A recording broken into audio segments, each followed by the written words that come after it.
창세기 말씀에 보면 하나님이 이 땅을 창조하셨을 때 그 창조의 능력이 무엇으로부터 나왔다라고 말씀하고 계실까요?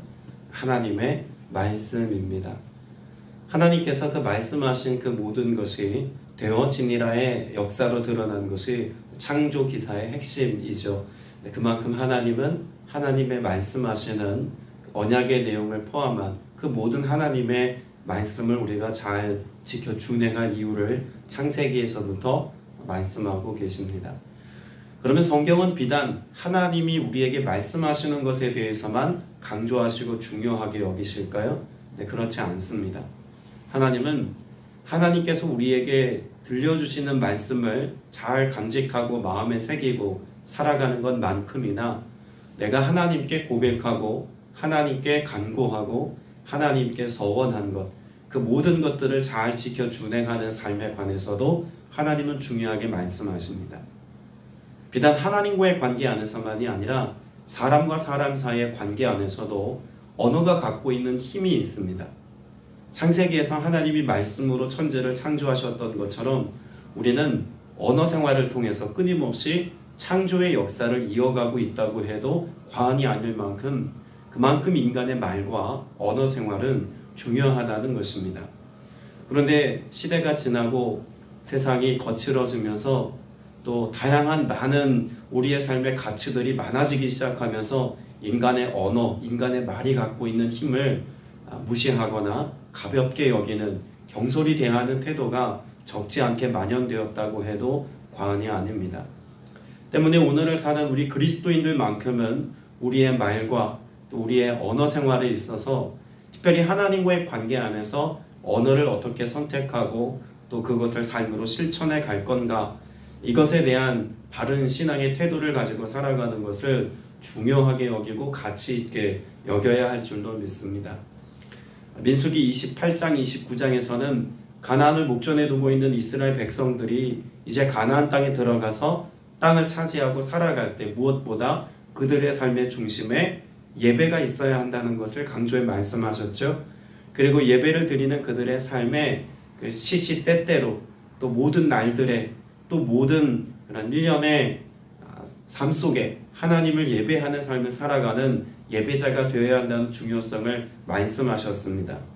그리고 29장 말미에 보면 하나님이 절기에 관한 말씀을 하시면서 39절에 이와 같이 말씀합니다. 29장 39절 말씀 같이 한번 읽어보겠습니다. 너희가 이 절기를 당하거든 여호와께 이같이 드릴지니 이는 너희의 서원제나 낙헌제로 드리는 번제, 소제, 전제, 화목제 외에 드릴 것이니라. 하나님은 지금 앞에서 여러 제사에 관한 말씀을 하시면서 어디에다 강조점을 두고 지금 이 모든 예배함을 가르쳐 지키게 하라고 말씀하셨을까요? 서원제나 낙헌제로 드리는 이라고 말합니다. 그러면 오늘 30장에 나오는 이 서원이라고 하는 것이 단지 하나님께 대한 우리의 마음 다짐이나 다른 사람들과의 관계 안에서 내가 무언가 말하는 것에 대한 책임감 정도가 아니라 그렇게 서원한 바를 하나님께 아뢰는 예배의 형태로 드렸다는 것을 우리는 앞선 29장의 말씀을 통해서 알 수가 있습니다. 그만큼 서원이라고 하는 것을 지키는 것의 가치가 당시 이스라엘 백성들에게 있어서는 예배로 드려질 만큼 매우 중요한, 또 하나님 앞에 반드시 지켜야 될 어떤 신앙의 태도로 하나님 앞에 비추어졌다라고 하는 것을 알 수가 있죠. 자, 그러면 이 서원을 하나님 앞에 고백하고 예배 형태를 드릴 때 그들은 어떤 모습으로 이와 같은 서원제로 나아갔기에 하나님이 서원에 관해서만 따로 구별해서 한 장 전체를 말씀하고 계실까? 우리는 그 중요성을 좀 생각해 보아야 합니다. 자, 2절 말씀에 보면 하나님께서 남자가 서원을 지키는 것에 관한 말씀을 먼저 말씀하십니다. 자, 2절 다시 읽어볼게요. 사람이 여호와께 서원하였거나 결심하고 서약하였으면 깨뜨리지 말고 그가 입으로 말한 대로 다 이행할 것이니라.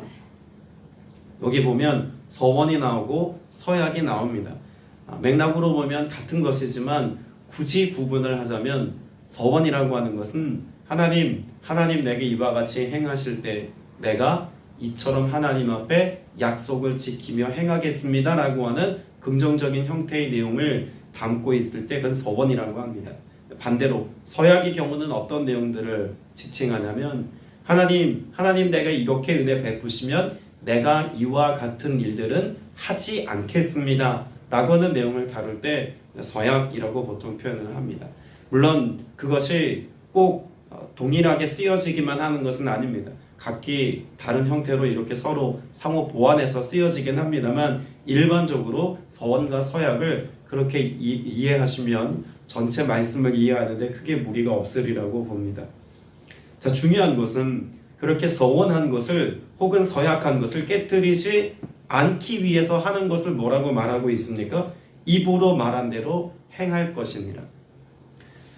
한번 그 시대를 떠올려 보시고 상상해 보시기를 바랍니다.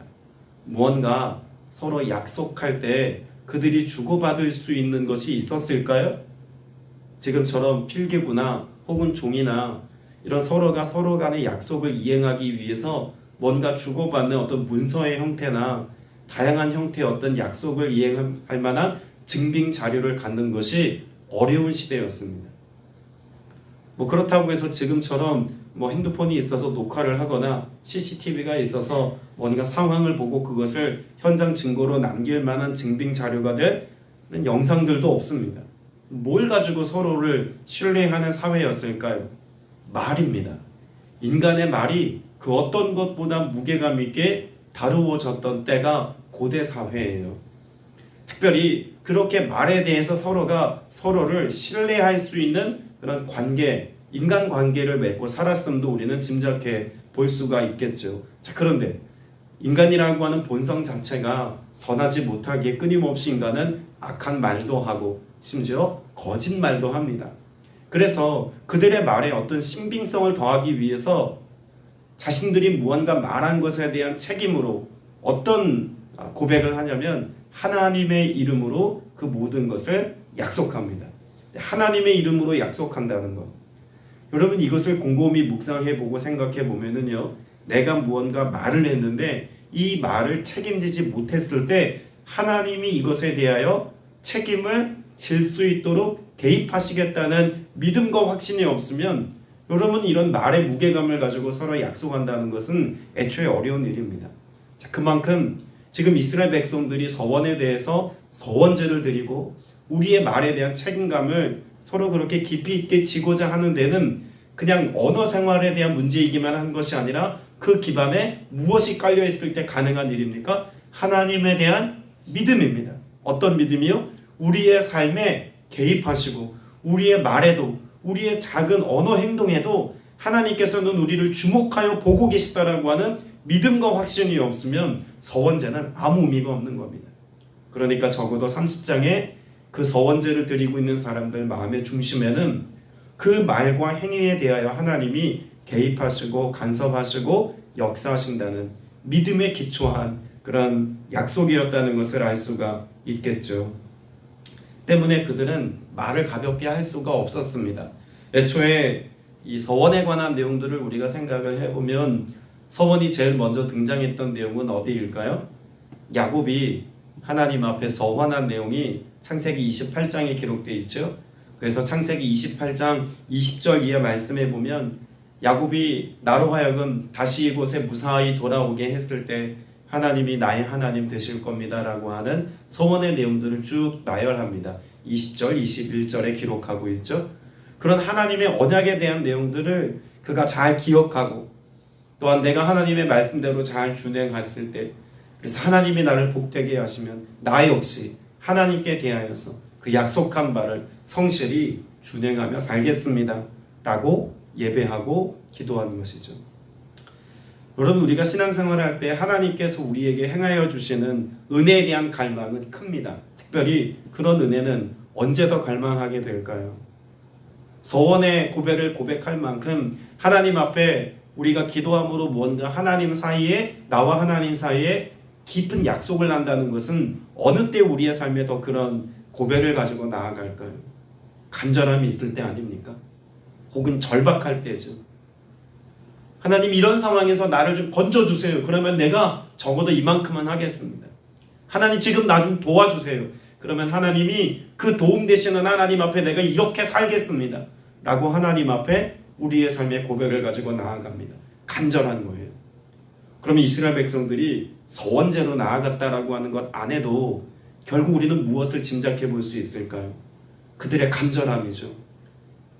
앞서 창세기 28장에서 야곱이 그렇게 아무것도 없이 그렇게 베델에서 하나님의 임재를 그가 경험하고 하나님 앞에 서원했던 것은 그가 아무것도 없고 아무것도 보장할 수 없는 지금의 절박한 상황 가운데 하나님께 할 수 있는 가장 최선의 것이 그의 고백과 그의 말로 하나님 앞에 자신의 삶을 드리는 것 외에는 할 수 있는 것이 아무것도 없는 절박한 상황이었다는 겁니다.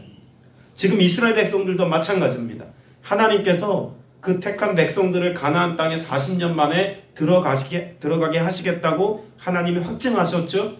그리고 이제 그 땅을 목전에 두고 땅을 분배하는 과정까지 다 마쳤습니다. 심지어 그 땅에 들어가서 예배자로 살아갈 것을 당부하시는 하나님의 음성도 들었습니다. 그만큼 이스라엘 백성들 마음 가운데는 이제 그 땅에 대한 하나님이 그 땅에 들어가 살 것에 대한 마음이 어떠한 상태였을까요? 절박한 상태 아니었겠습니까? 그때 그들이 말로 고백하고 서원하는 일들이 많아졌다는 이야기입니다. 서원제를 드리는 그들의 삶의 모습이 이전보다 많아졌다는 이야기예요. 여기에는 무엇이 있습니까? 그만큼 때로는 잘못 오용하거나 남발하는 경우들이 생기지 않았겠습니까? 애초에 하나님이 레위기 5장에서 이런 서원에 대한 혹은 인간이 하나님께 대하여 무언가 말을 가지고 연약함을 드러냈을 때 하나님이 미리 말씀해 놓으신 내용이 있습니다. 레위기 5장 4절 이하 말씀에 보면 만일 누구든지 입술로 맹세하여 악한 일이든지 선한 일이든지 하리라 함부로 말하면 그 사람이 함부로 말하여 맹세한 것이 무엇이든지 그가 깨닫지 못하다가 그것을 깨닫게 되었을 때는 그 중 하나에 그에게 허물이 있을 것이니 이 중 하나에 허물이 있을 때에는 아무 일에 잘못하였노라고 자복하고 그 잘못으로 말미암아 여호와께 속죄제를 드려야 한다라고 말씀하고 있습니다. 여러분, 하나님께서 인간이 함부로 말하는 것에 관해서는 이미 레위기 말씀을 통해서 그것에 대해서 대안도 마련해 주셨고 얼마나 우리의 말과 언어 생활이 중요한지를 애초에 말씀하고 당부해 놓으셨습니다. 지금 이스라엘 백성들의 다음 세대들이 가나안 땅에 들어갈 때 그들의 서원함과 서원제 드림이 함부로까지는 아니었다 할지라도 남발되어지거나 남용되어졌을 때 하나님께서 그 두려움들을 통해서 가르쳐주고 계신 겁니다. 너희가 섣불리 하나님께 대하여 서원하지 말아라. 그럼 왜 하나님께서 그들의 서원에 대해서 경계하고 구별하라고 하나님이 그렇게 강조하셨을까요? 이스라엘 백성이 가나안 땅을 목전에 두고 하나님 앞에 서원하는 것, 어떻게 보면 아름다운 일 아닙니까? 어떻게 보면 기특한 일이라고 우리가 생각해 볼 수도 있을 겁니다. 하나님 앞에 결단하는 것, 하나님께 대한 믿음의 고백을 가지고 하나님께 약속을 이행하리라고 하는 신앙의 결연함을 가지고 하나님 앞에 서는 것, 너무나 축복할 만한 모습이지 왜 그것을 하나님께서는 한 장 전체에 걸쳐서 말씀하셨을까? 집에 돌아가셔서 민수기 30장 말씀을 다 읽어보시기 바랍니다. 서원에 관한 구체적인 내용들을 우리가 이해하는 것보다 전체적인 큰 맥락 안에서 하나님께서 왜 서원에 대해서 말씀하셨는지를 보면 그 서원하는 것에 중요한 가치 하나가 여러분 발견되셔야 할 겁니다. 가정입니다.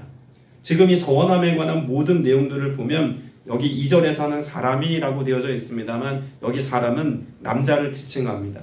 그러니까 남편에 대한 내용들을 하나님이 가르쳐 주기를 원하신다는 것을 알 수가 있고 뒤에 3절에 보면 또 여자가 라는 내용이 나오죠. 그럼 남녀에 관한 교훈도 말씀하고 계시고 특별히 그 자녀에 대하여 출가하지 않은 딸에 관하여 말씀하고 있는 것을 보면 서원함에 있어서 그 자녀가 서원한 것을 부모가 어떻게 다루어야 할지를 말씀하고 있습니다.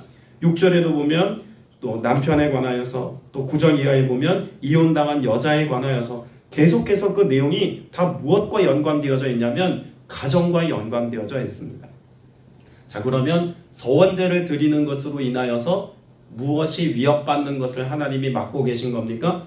가정이라고 하는 공동체가 위협받는 것을 하나님이 막고 계시는 거예요. 예를 들면 이런 겁니다.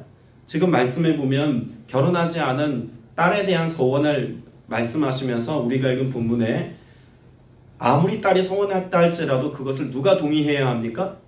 아버지가 동의해야 합니다. 그러면 우리는 쉽게 생각해 볼 수 있는 것 중에 하나가 이 딸들이 하나님께서 주시는 은혜를 온전히 신뢰하는 믿음을 가진 믿음의 딸들이 하나님 앞에 어떤 서원을 가지고 나아갈 수 있었는가를 생각해 보면 나실인의 서원을 가지고 나아갈 수 있다라고 하는 가능성을 짐작해 볼 수 있습니다.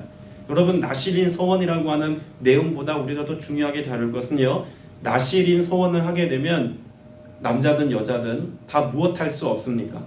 결혼할 수 없습니다.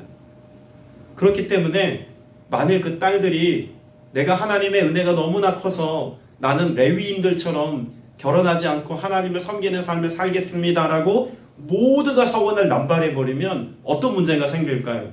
그 땅에 정착하여 살아갈 때 가정이 세워지지 않겠죠. 하나님께서 이스라엘 백성들을 복되게 하신 것 중에 내용을 보면 인구조사 내용을 할 때 1차 출애굽한 이스라엘 백성들의 숫자하고요, 2차 인구조사 때 1세대들이 다 죽고 모세와 여호수아 갈렙 이 세 사람을 제외한 나머지 세대들에 대한 인구조사의 숫자가요 거의 동일합니다. 얼마 차이가 나질 않아요. 하나님은 그 자녀를 낳게 하시는 은혜를 통해서 하나님의 축복이 계승되어지고 하나님의 나라가 유지되어지는 것을 하나님은 복으로 말씀하십니다. 그런데 하나님께 대한 서원함 때문에 가정이 세워지지 않는다면 여러분, 이건 하나님이 결코 기대하시고 바라시는 모습이 아니겠죠. 때문에 하나님께서는 출가하지 않은 어떤 자녀가, 특별히 여자가 그렇게 하나님께 대하여 서원함으로 가정을 이루지 못하는 것을 금하고 계십니다. 그럼 왜 그럼 여자에 대해서만 이야기할까? 특별히 고대 사회에서 여인의 역할은 가장 중요한 것이 무엇일까요? 출산이죠. 그것이 기업이고 그것이 여인에게는 복이었고 그것이 여인에게 주신 하나님의 소명이라고 여겼던 것이 당시 이스라엘 백성들이 이해하고 있었던 이 시대의 여인의 역할이고 사명이고 모습입니다. 때문에 하나님께서는 가족 공동체를 지키기 위해서 우리의 서원과 말에 관하여서 매우 중요하게 말씀하고 계신 것이죠. 자, 그러면 이것을 오늘 우리의 시대, 오늘의 때 적용해 본다면 몇 가지로 적용해 볼 것이 있습니다. 목사님, 저는 서원 잘 안 하는데요, 서원이라고 하는 것이 나와는 무관한데요 라고 우리는 여길 수 있습니다. 그러나 한번 잘 생각해 보십시오. 우리는 서원하지는 않습니다. 그러나 여러분이 기도를 마칠 때 모든 기도의 끝에 누구의 이름을 가지고 기도하십니까? 예수님의 이름으로 기도합니다 라는 고백을 우리는 기도할 때마다 선포합니다. 그러면 우리의 언어 생활 가운데 특별히 하나님께 나아갈 때 우리의 기도라고 말하는 기도는 서원이라고 하는 형태는 아니라고 할지라도 서원만큼이나 무게감 있게 우리가 그 하나님께 대한 믿음의 기도와 고백과 선포를 가지고 나아가는 삶을 이미 살고 있다고 우리는 전제하고 보아야 합니다. 그만큼 여러분의 기도는 누가 주목하여 보신다는 걸까요?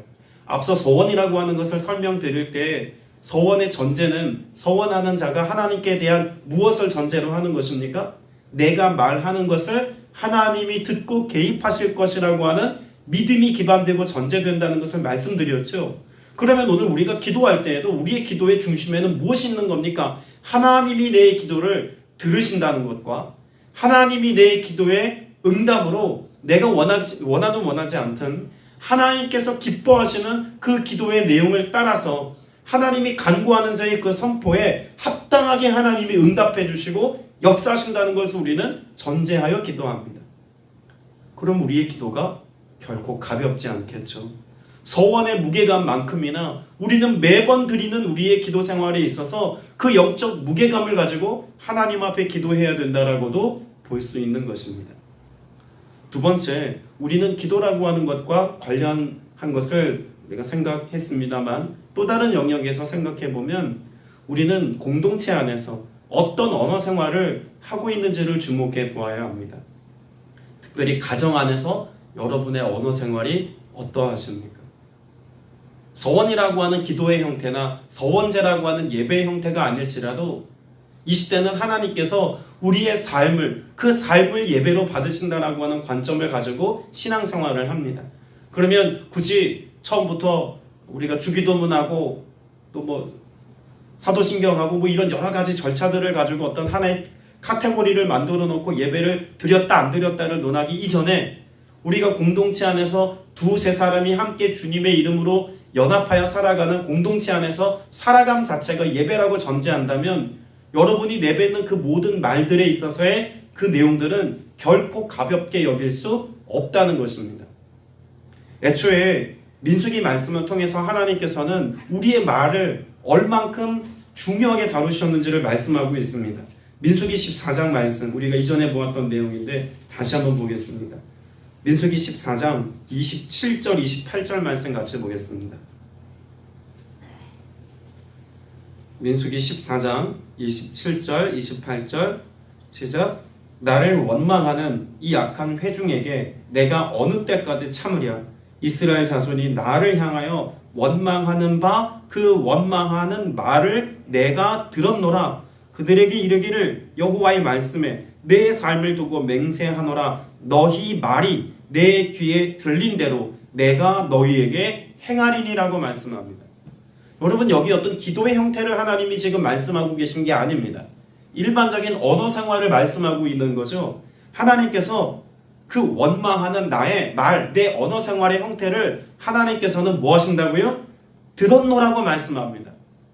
여러분이 가정에서, 일터에서, 교회 공동체 안에서 기도라고 하는 형식이 아니어도 여러분의 말을 마치 기도하는 자의 기도를 들으시듯 하나님은 이미 듣고 계신다고 말씀하고 계세요.